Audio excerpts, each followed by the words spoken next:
Assalamualaikum warahmatullahi wabarakatuh. Jumpa lagi kawan-kawan semua di YouTube channel saya. Perkenalkan, saya Robi. Selamat menyaksikan video-video informasi dan video-video tutorial dari YouTube channel ini. Semoga bermanfaat buat kawan-kawan semua.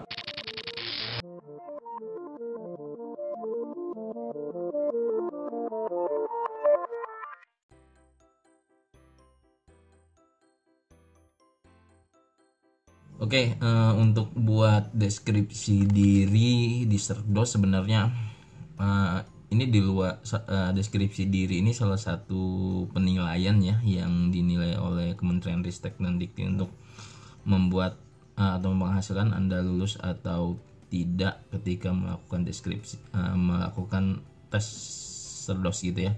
Nah, yang poin pertamanya sebenarnya kalau untuk deskripsi diri, jadi video ini khusus untuk deskripsi diri, bagaimana cara menulis deskripsi diri dengan mudah. Yang kita butuhkan yang pertama adalah CV.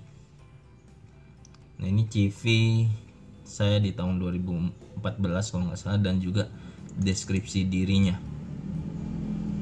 Itu ya. Ini saya ada dua file, yang pertama ada CV, yang kedua ada deskripsi diri. Untuk kawan-kawan dosen semua, deskripsi diri ini sifatnya harus original karena penilaian itu by system, jadi dia akan di cross check dulu sama aplikasi atau software plagiarism. Apabila nanti berapa persen terjadi kata-kata yang sama, misalnya 70-80%, nah kita dianggap gagal. Itu sangat sayang sekali, padahal deskripsi diri ini adalah sebuah cerita yang kita lakukan sehari-hari dalam melaksanakan tugas Tridharma tentunya. Nah, di sini ada sekitar, kalau nggak salah ada 24 pertanyaan yang dibagi masing-masing ke Tridharmanya, dan pada video kali ini saya akan membahas poinnya satu persatu gitu ya, satu persatu sampai dengan 24 poin tersebut. Mungkin agak lama untuk menontonnya. Nah, kemudian sebelum masuk ke poin pertama, saya akan ingatkan kembali kita ada dua file yang harus kita buat untuk deskripsi diri sendiri, untuk deskripsi diri Cerdos. Yang pertama adalah CV. CV ini data-data kita, data-data kegiatan Tridharma kita. Walaupun nggak banyak, kawan-kawan semua tuliskan saja, dan pastikan walaupun nanti deskripsi diri ini ditulis di sistem di website cerdos.dikti.go.id, alangkah lebih bagusnya kita sudah menulisnya dulu atau mencatatnya di aplikasi Microsoft Word. Jadi semua kegiatannya kita sudah buat, nanti tinggal di sistem kita tinggal copy paste saja. Kenapa? Karena biasanya semakin mendekati deadline, aplikasinya atau websitenya semakin banyak yang gunain, semakin lambat gitu ya. Nah, ini sediakan aplikasi Microsoft Word-nya. Nah, kemudian yang pertama-tama kawan-kawan harus buat adalah buat CV-nya dulu, kurikulum vitae. Ini udah ada standarnya, mungkin ada beberapa tambahan Bapak Ibu. Ini saya resum di sistem dulu ya. Ada data bahan ajar, kemudian masukkan semester ganjil dan genap pada saat Ibu mau tes ya. Misalnya tes tahun ini 2018, jadi Bapak Ibu masukkan misalnya 2017 1 ganjil dan 2017 2 genap. Seperti itu aja, nggak usah, walaupun Bapak Ibu udah 10 tahun mengajar, nggak harus semua ke 10-nya. Nah, ini saya masukkan ada mata kuliah di ganjil, ada mata kuliah di genap. Kemudian kalau riwayatan jabatan dalam pengolahan institusi, misalnya Bapak Ibu pernah menjadi struktural di universitas atau di kampus, Bapak Ibu bisa masukkan sekarang. Kemudian ada riwayat peran dalam kegiatan mahasiswa. Ini kegiatan-kegiatannya. Kemudian riwayat mengajar. Selanjutnya adalah riwayat pelatihan. Pelatihan. Kemudian riwayat pendidikan. Oke, setelah menuliskan riwayat pendidikan, kita masukkan riwayat penelitian. Jadi riwayat penelitian ini biasanya yang dipublikasi atau penelitian-penelitian lain yang kita buat. Kemudian ada riwayat pengabdian masyarakat. Selanjutnya ada riwayat pertemuan ilmiah.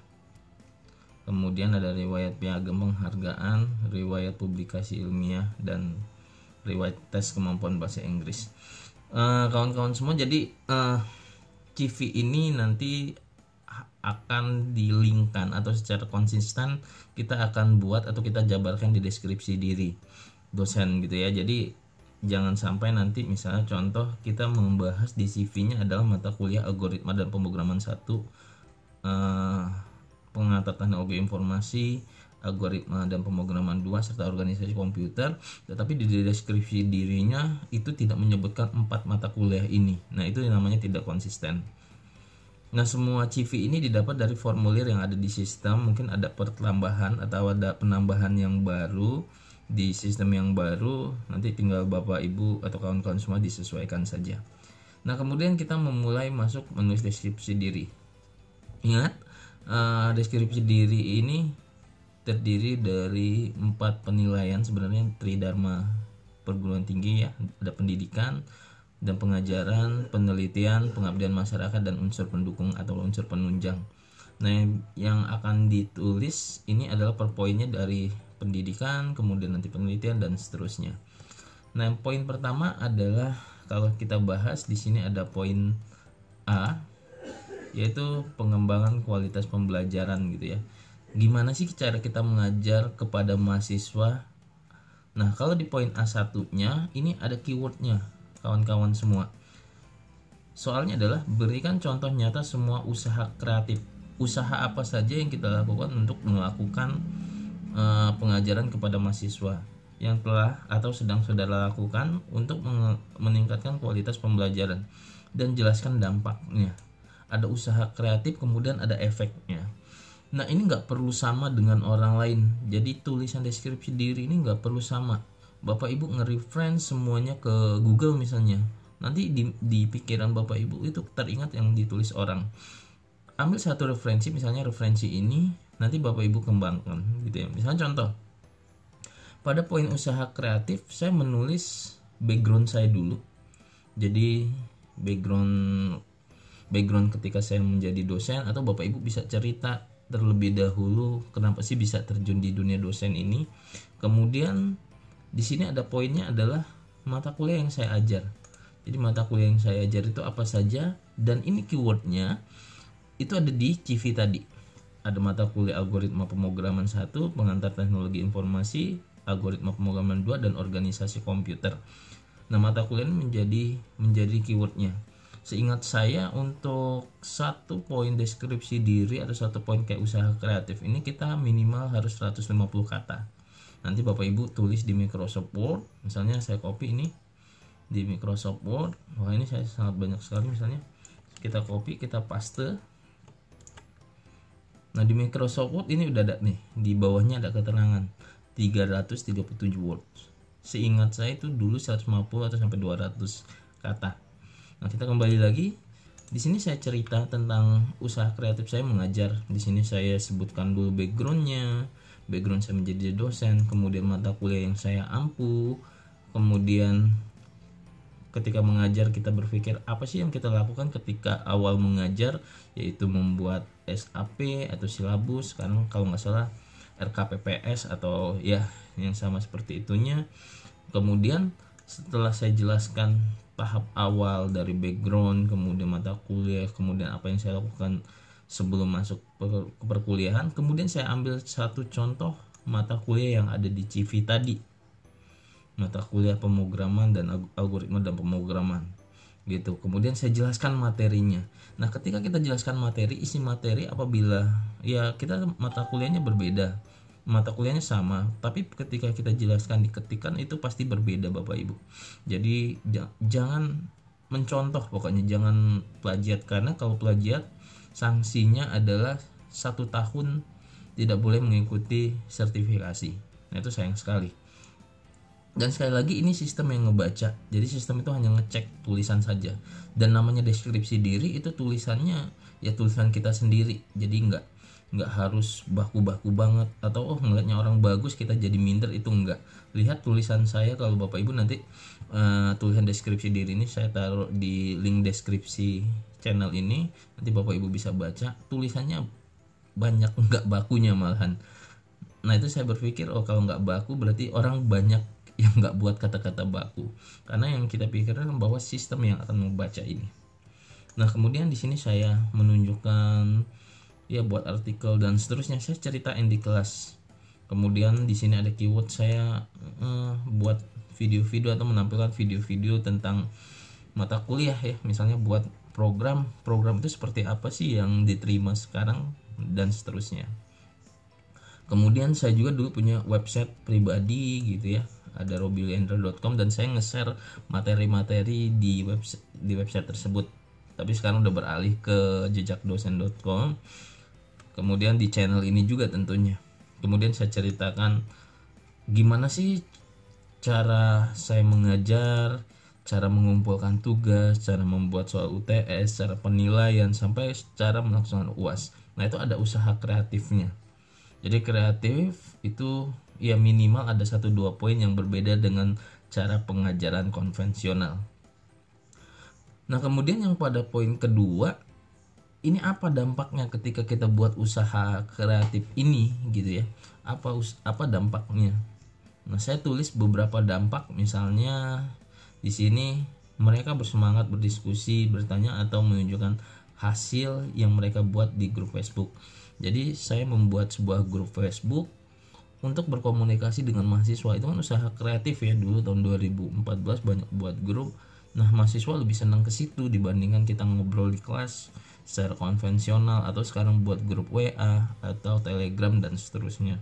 Nah apa dampaknya? Mereka suka belajar, mereka suka bertanya, bahkan ada yang pendiam di kelas paling cerewet kalau misalnya ada di grup-grup itu. Nah Bapak Ibu bisa tulis ya latar belakangnya dan hasilnya apa, dan ingat minimal 150-200 kata. Ya kalau orang Indonesia kan banyak basa-basi, nah pilih aja basa-basinya. Tipsnya adalah Bapak Ibu buat kata kuncinya dulu atau kalimat kuncinya yang mau ditulis apa, nanti tinggal dibuat apakah ini mau ditambahkan di awal paragraf atau di akhir paragraf. Oke, itu dampak perubahannya. Kemudian yang kedua, berikan contoh nyata kedisiplinan, keteladanan, dan keterbukaan terhadap kritik. Ya sebagai dosen mendidik ya kita harus disiplin ya, berarti kita akan jelaskan kedisiplinan kita gitu. Misalnya dalam mengajar kita lebih dahulu datang sebelum waktu perkuliahan gitu ya, sebelum waktu perkuliahan, atau hal-hal disiplin yang lainnya.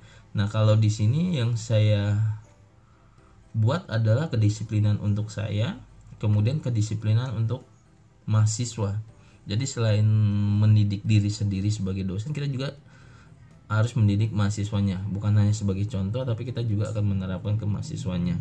Kemudian kedisiplinan untuk misalnya mengumpulkan nilai gitu ya, atau menginput nilai di akhir semester. Nah itu juga kan bentuk dari sebuah kedisiplinan. Nah Bapak Ibu bisa ceritain itu.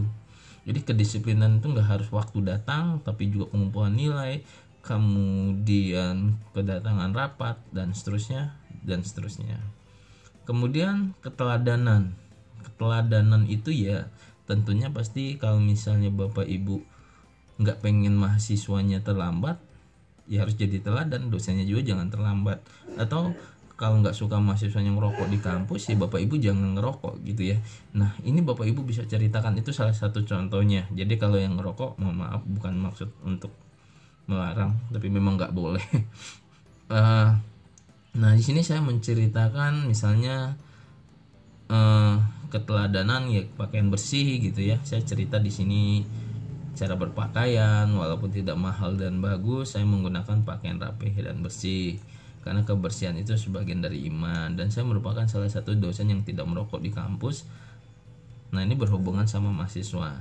Nah itu Bapak Ibu tinggal buat, keteladanan apa yang kira-kira Bapak Ibu lakukan menurut Bapak Ibu. Ini kan persepsi sendiri, jadi Bapak Ibu bisa tulis. Dan sekali lagi jangan cari di Google, karena udah banyak sekarang dosen-dosen yang nge-share hasil deskripsi dirinya terus dicontoh dengan dosen yang lain, akhirnya dianggap plagiat, akhirnya dosen yang mencontoh itu nggak lulus. Kemudian keterbukaan terhadap kritik. Nah keterbukaan terhadap kritik ini sekarang sangat sangat penting bagi kita sebagai dosen. Jangan mau atau jangan lagi jadi dosen yang konvensional. Jadi dosen nggak mau dikritik, ditanya sedikit marah, batuk sedikit dimarahin mahasiswa, itu salah. Dengan keterbukaan teknologi Bapak Ibu bisa menjadi orang yang dikritik terus-menerus, dan sebenarnya itu tugas mahasiswa untuk mengkritik dosennya agar lebih maju lagi. Nah, pada tahun 2014 ini saya beranggapan bahwa kritik itu menjadi asupan gizi saya tulis di sini untuk membentuk diri saya menjadi lebih baik, karena di tahun 2014 itu adalah beberapa tahun ketika saya ingin memulai karir sebagai dosen gitu.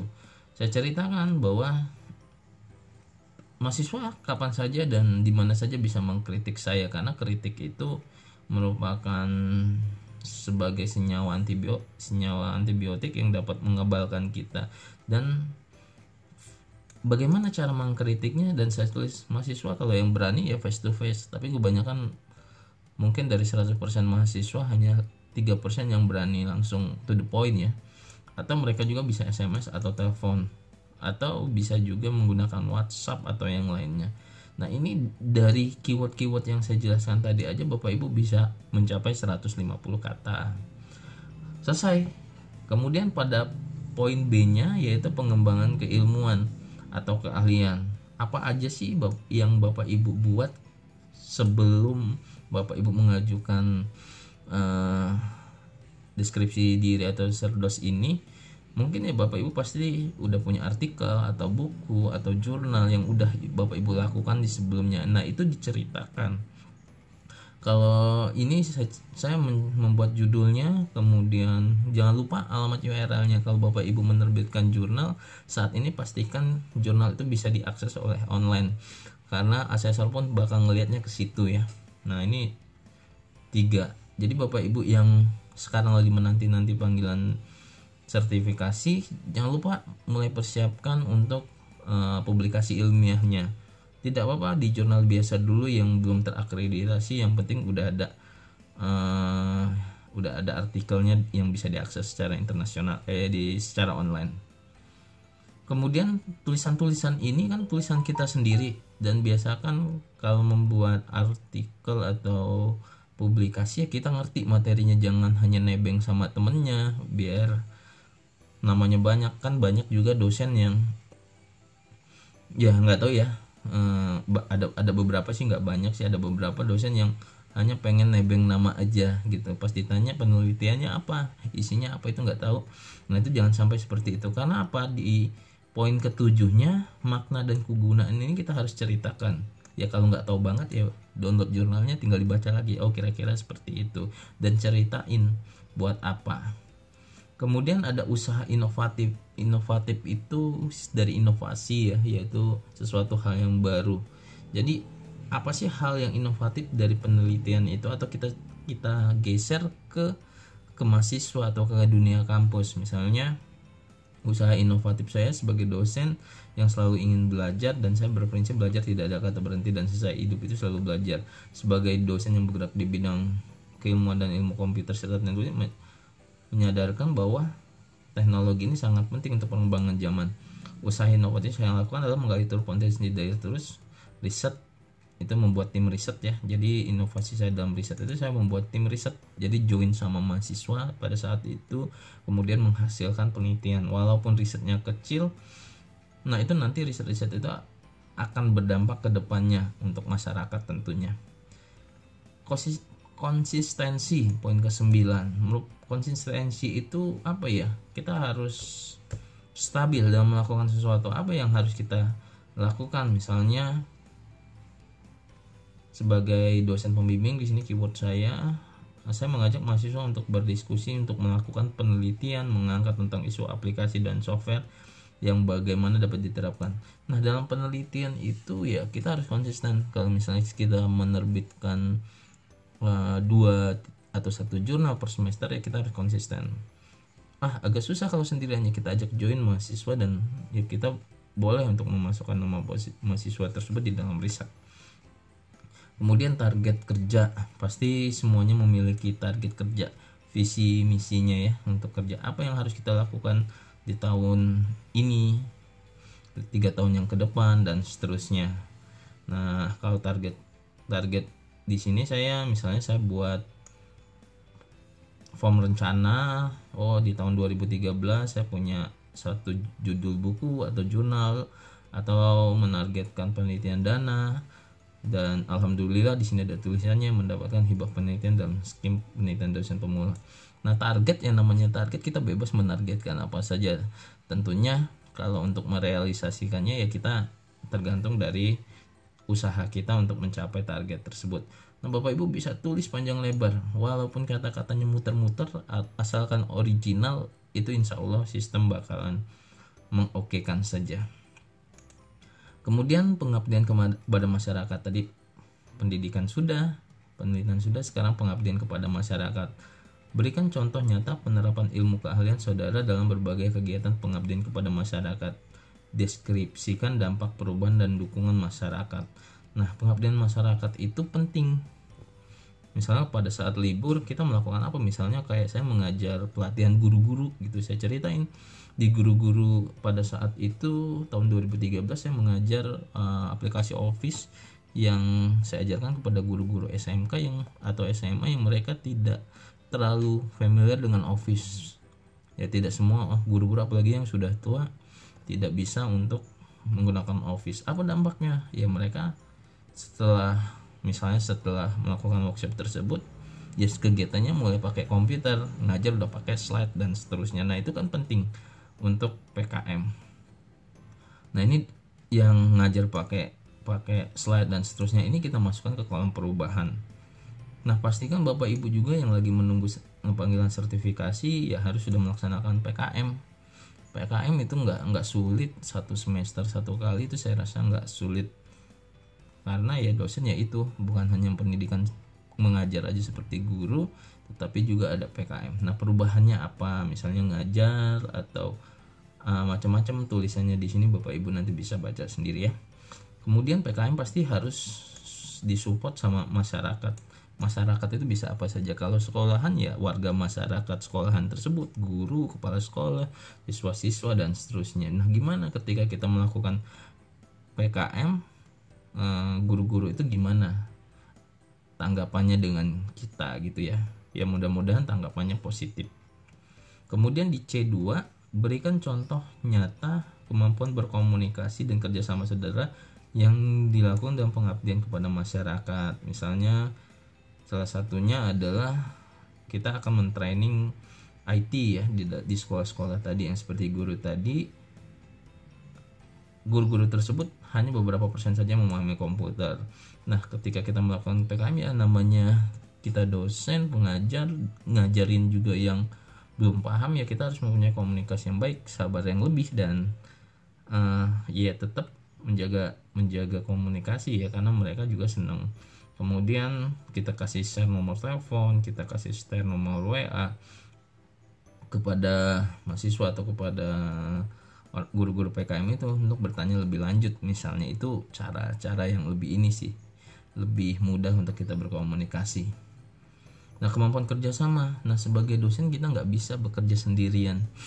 Bisa berat banget pekerjaan Anda kalau sebagai dosen. Ya, nggak hanya sebagai dosen, apapun pekerjaannya ya, kita dasarnya makhluk sosial ya, kita harus mampu untuk bekerja sama. Nah, kita bekerja sama minimal kita kurangi egonya. Manusia mempunyai ego masing-masing, tetapi ya kita harus kurangi sedikit-sedikit egonya. Nah, kita bisa bekerja sama. Misalnya kita kerja sama kalau di sini saya masih mengajar di sekolah-sekolah itu ya PKM. Ya, saya kerjasama dengan siswa, dengan mahasiswa, kemudian dengan guru-guru. Kemudian kita komunikasi gimana ya caranya agar workshop ini bisa berjalan dengan baik gitu ya. Nah, kemudian manajemen pengelolaan institusi di D1 di poin 16. Ini pertanyaannya adalah berikan contoh nyata kontribusi saudara sebagai dosen berupa pemikiran untuk meningkatkan kualitas manajemen atau pengelolaan institusi, universitas, fakultas, jurusan, laboratorium, manajemen sistem informasi akademik, serta implementasi kegiatan dan bagaimana dukungan institusi terhadap kegiatan tersebut. Nah, pada saat itu saya struktural masuk ke dipercaya menjadi kepala lab ya, kepala lab komputer. Nah, di situ saya jelaskan kegiatan saya.